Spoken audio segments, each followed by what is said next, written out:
શાંતિ 30/12/2025 આજના મીઠા બાબાના મધુર મહાવાક્ય. મીઠા બાળકો પાપોથી હલકા થવા માટે વફાદાર ઈમાનદાર બની પોતાની કર્મ કહાની બાપને લખીને આપો તો ક્ષમા થઈ જશે. આજનો પ્રશ્ન છે, સંગમ યુગ પર તમને બાળકોએ કયું બીજ નથી વાવી શકતા? ઉત્તર છે દેહ અભિમાનનું. આ બીજથી બધા વિકારોના ઝાડ નીકળી આવે છે. આ સમયે આખી દુનિયામાં 5 વિકારોના ઝાડ નીકળેલા છે. બધા કામ ક્રોધના બીજ વાવતા રહે છે.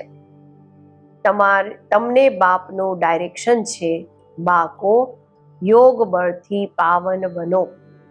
આ બીજ વાવવાનું બંધ કરો. દેહ અભિમાનનું બીજ વાવવાનું બંધ કરો. ગીત છે, તુમ્હે પાકે હમને જહાં પા લિયા, જમી તો જમી આસમાન પા લિયા. ઓમ શાંતિ. મીઠા મીઠા રૂહાની બાળકોએ ગીત સાંભળ્યું. અત્યારે તો થોડા છે, અનેકાનેક બાળકો થઈ જશે. આ સમયે થોડા પ્રેક્ટિકલમાં બન્યા છો, છતાં પણ આ પ્રજાપિતા બ્રહ્માને જાણે તો બધા છે ને. નામ જ છે પ્રજાપિતા બ્રહ્મા. એટલી ઢેર પ્રજા છે. બધા ધર્મવાળા એમને માનશે જરૂર. એમના દ્વારા જ મનુષ્ય માત્રની રચના થઈ છે ને. બાબાએ સમજાવ્યું છે, લૌકિક બાપ પણ હદના બ્રહ્મા છે, કારણ કે એમનો પણ સીઝરો બને છે ને, પૂરું વંશાવલી બને છે. સરનેમથી સીઝરો ચાલતો આવે છે. તે હોય છે હદના, આ છે બેહદના બાપ. આમનું નામ જ છે પ્રજાપિતા. તે લૌકિક બાપ તો લિમિટેડ પ્રજા રચે છે, કોઈ નથી પણ રચતા. આ તો જરૂર રચશે. એવું કોઈ કહેશે કે પ્રજાપિતા બ્રહ્માને સંતાન નથી? એમની સંતાન તો આખી દુનિયા છે. પહેલા છે જ પ્રજાપિતા બ્રહ્મા. મુસલમાન પણ આદમ બીબી જે કહે છે, તો જરૂર કોઈને તો કહેતા હશે ને. એડમ ઈવ આદિદેવ આદિદેવી આ પ્રજાપિતા બ્રહ્માના માટે જ કહેશે. જે પણ ધર્મવાળા છે બધા એમને માનશે. બરોબર. એક છે હદના બાપ, બીજા છે બેહદના. આ બેહદના બાપ છે બેહદનું સુખ આપવા વાળા. તમે પુરુષાર્થ પણ કરો છો બેહદ સ્વર્ગના સુખના માટે. અહીંયા બેહદના બાપથી બેહદના સુખનો વારસો મેળવવા આવ્યા છો. સ્વર્ગમાં બેહદનું સુખ, નર્કમાં બેહદનું દુઃખ પણ કહી શકે છે. દુઃખ પણ ખૂબ આવવાના છે. હાય હાય કરતા રહેશે. બાપે તમને આખા વિશ્વના આદિ મધ્ય અંતનું રહસ્ય સમજાવ્યું છે. તમે બાળકો સામે બેઠા છો અને પુરુષાર્થ પણ કરો છો. આ તો માત પિતા બંને થયા ને. આટલા ઢેર બાળકો છે. બેહદના માત પિતાથી કોઈ પણ ક્યારેય કોઈ દુશ્મની રાખશે નહીં. માત પિતાથી કેટલું સુખ મળે છે. ગાય પણ છે તો માત પિતા હમ બાલક તેરે, તુમ્હારી કૃપા સે સુખ ઘને રે. આ તો બાળકો જ સમજે છે. બીજા ધર્મવાળા બધા ફાધરને જ બોલાવે છે, માત પિતા નથી કહેતા. માત્ર અહીંયા જ ગાય છે તો માત પિતા હમ બાલક તેરે. તમે બાળકો જાણો છો, અમે ભણીને મનુષ્યથી દેવતા, કાંટાઓથી ફૂલ બની રહ્યા છીએ. બાપ ખેવૈયા પણ છે, બાગવાન પણ છે. બાકી તમે બ્રાહ્મણ બધા અનેક પ્રકારના માળી છો. મુગલ ગાર્ડનના પણ માળી હોય છે ને. રાષ્ટ્રપતિ ભવનમાં મુગલ ગાર્ડન છે, ત્યારે એને અમૃત ધ્યાન નામ આપવામાં આવ્યું છે. ત્યાંના માળી કેટલા ફર્સ્ટ ક્લાસ હોય છે. એમનો પગાર પણ કેટલો સારો હોય છે. માળી પણ નંબરવાર હોય છે ને. કોઈ માળી કેટલા સારા સારા ફૂલ બનાવે છે. ફૂલોમાં એક કિંગ ઓફ ફ્લાવર પણ હોય છે, એક ફૂલોનો રાજા હોય છે. સતયુગમાં કિંગ ક્વીન ફ્લાવર પણ છે ને. અહીંયા ભલે મહારાજા મહારાણી છે, પરંતુ ફ્લાવર્સ નથી, ફૂલો જેવા નથી. પતિત બનવાથી કાંટા બની જાય છે. રસ્તે ચાલતા ચાલતા કાંટો લાગે છે તો ભાગી જાય છે. અજામિલ પણ એમને કહેવામાં આવે છે. સૌથી વધારે ભક્તિ પણ તમે કરો છો. વામ માર્ગમાં ઉતરવા વાળા ચિત્રો જુઓ કેવા કેવા ગંદા બનાવેલા છે. દેવતાઓના જ ચિત્ર આપ્યા છે. હવે તે છે વામ માર્ગના ચિત્ર, વિકારી માર્ગના ચિત્ર. અત્યારે તમને બાળકોને આ વાતો સમજી લીધી છે. અત્યારે તમે બ્રાહ્મણ બન્યા છો. અમે વિકારોથી ખૂબ દૂર દૂર જઈએ છીએ. બ્રાહ્મણોમાં ભાઈ બહેનની સાથે વિકારમાં જવું, આ તો ખૂબ મોટું ક્રિમિનલ એસોલ્ટ થઈ જાય. નામ જ ખરાબ થઈ જાય છે. એટલે નાનપણથી જ કંઈક ખરાબ કામ કર્યા છે તો તે પણ બાબાને સંભળાવે છે તો અડધું માફ થઈ જાય છે. યાદ તો રહે છે ને, ફલાણા સમયે આ અમે ગંદુ કામ કર્યું. બાબાને લખીને આપે છે. જે ખૂબ વફાદાર ઓનેસ્ટ હોય છે તે બાબાને લખે છે, બાબા અમે આ ગંદુ કામ કર્યું. એવું નહીં ભૂલી જાય છે, ભૂલી નથી શકતા. આગળ પછી એવું કોઈ કામ ન થાય એના માટે ખબરદાર કરું છું. બાકી દિલ ખાઈ જરૂર છે. કહે છે બાબા અમે તો અજામિલ હતા. આ જન્મની જ વાત છે. આ પણ અત્યારે તમે જાણો છો. ક્યારથી વામ માર્ગમાં આવીને પાપ આત્મા બન્યા છો. હવે બાપ ફરી અમને પુણ્ય આત્મા બનાવે છે. પુણ્ય આત્માઓની દુનિયા જ અલગ છે. ભલે દુનિયા એક જ છે, પરંતુ સમજી ગયા છો કે બે ભાગમાં છે. એક છે પુણ્ય આત્માઓની દુનિયા, જેને સ્વર્ગ કહેવામાં આવે છે. બીજી છે પાપ આત્માઓની દુનિયા, જેને નર્ક દુઃખધામ કહેવામાં આવે છે. સુખની દુનિયા અને દુઃખની દુનિયા. દુઃખની દુનિયામાં બધા બૂમો પાડતા રહે છે, અમને લિબરેટ કરો, છોડાવો, પોતાના ઘરે લઈ જાઓ. આ પણ બાળકો સમજે છે કે ઘરમાં જઈને બેસવાનું નથી, પછી પાઠ ભજવવા આવવાનું છે. આ સમય આખી દુનિયા પતિત છે. અત્યારે બાપ દ્વારા તમે પાવન બની રહ્યા છો. લક્ષ્ય અને ઉદ્દેશ્ય સામે ઊભું છે. બીજા કોઈ પણ આ લક્ષ્ય ઉદ્દેશ્ય નહીં બતાવશે કે અમે આ બની રહ્યા છીએ. બાપ કહે છે બાળકો તમે આ હતા, અત્યારે નથી. પૂજ્ય હતા, હવે પૂજારી બની ગયા છો. પછી પૂજ્ય બનવા માટે પુરુષાર્થ જોઈએ. બાપ કેટલો સારો પુરુષાર્થ કરાવે છે. આ બાબા સમજે છે ને કે હું પ્રિન્સ બનીશ. નંબર 1માં છે આ, છતાં પણ દરેક સમયે યાદ નથી રહેતી, ભૂલી જાય છે.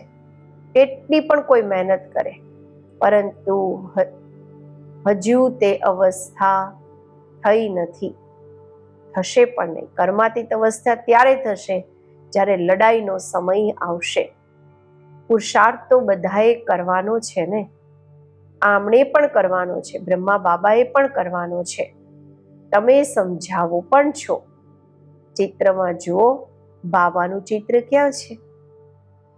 એકદમ ઝાડની અંતમાં ઊભા છે, પતિત દુનિયામાં, અને નીચે મૂળિયામાં પછી તપસ્યા કરી રહ્યા છે. કેટલું સહજ સમજાવવામાં આવે છે. આ બધી વાતો બાપે જ સમજાવેલી છે. આ પણ નહીં જાણતા હતા. બ્રહ્મા બાબા બાપ જ નોલેજફુલ છે. એમને જ બધા યાદ કરે છે.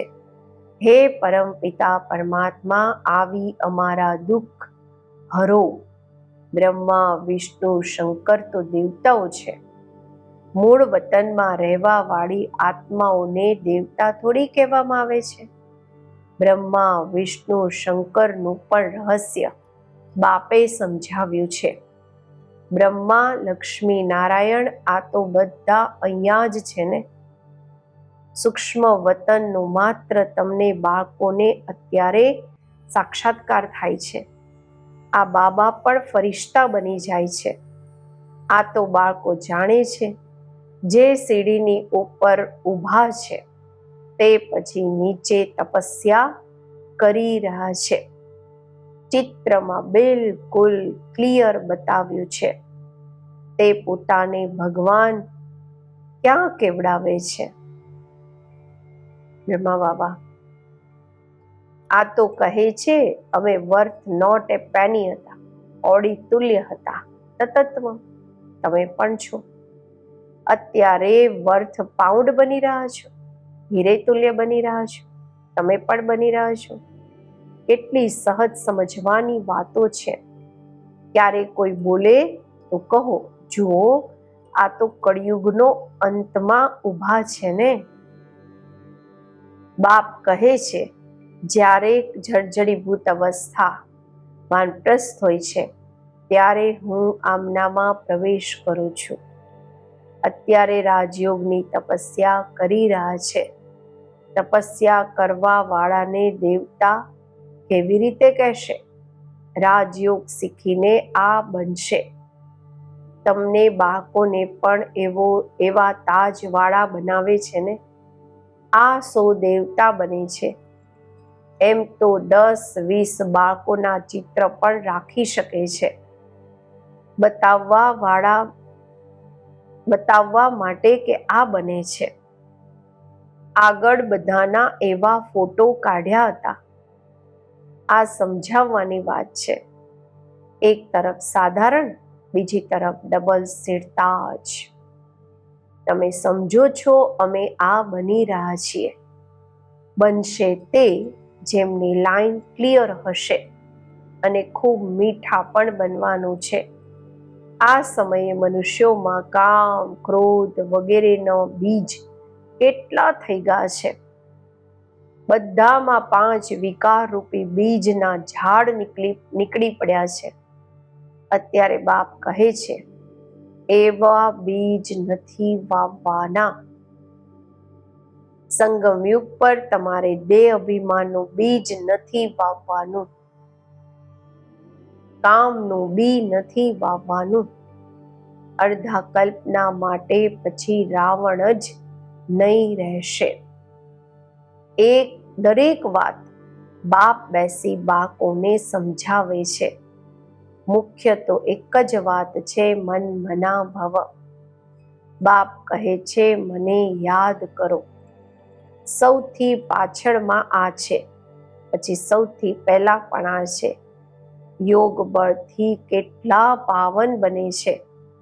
શરૂમાં તો બાળકોને ખૂબ સાક્ષાત્કાર થતા હતા. ભક્તિ માર્ગમાં જ્યારે નવધા ભક્તિ કરે છે ત્યારે સાક્ષાત્કાર થાય છે. બહુ મહેનત કરે છે ભક્તિમાં, ત્યારે દર્શન થાય છે. અહીંયા તો આ બેઠા બેઠા ધ્યાનમાં ચાલી જતા હતા. એને જાદુ સમજતા હતા. આ તો ફર્સ્ટ ક્લાસ જાદુ છે. મીરાએ તો ખૂબ તપસ્યા કરી, સાધુ સંત વગેરેનો સંગ કર્યો. અહીંયા સાધુ વગેરે ક્યાં છે? આ તો બાપ છે ને. બધાના બાપ છે શિવ બાબા. કહે છે ગુરુજીથી મળીએ. અહીંયા તો ગુરુ છે નહીં. શિવ બાબા તો છે નિરાકાર.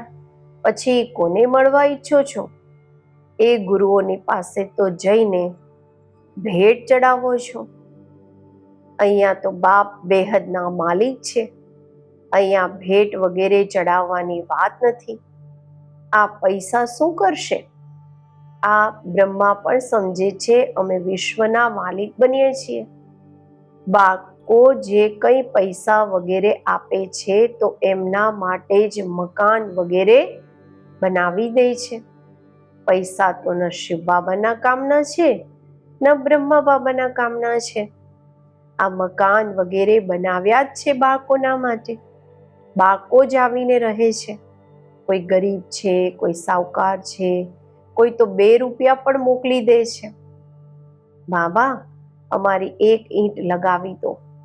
કોઈ 1000 મોકલી દે છે. ભાવના તો બંનેની એક છે ને.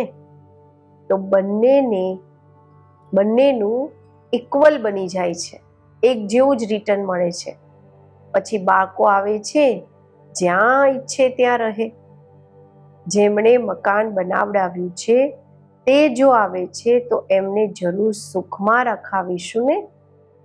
ઘણા પછી કહી દેશે બાબાની પાસે પણ ખાતરી થાય છે. અરે તે તો જરૂર કરવી પડશે ને. કોઈ કહે છે, કોઈ કેવા છે, કોઈ તો ક્યાંય પણ બેસી જાય છે, કોઈ તો ખૂબ નાજુક હોય છે.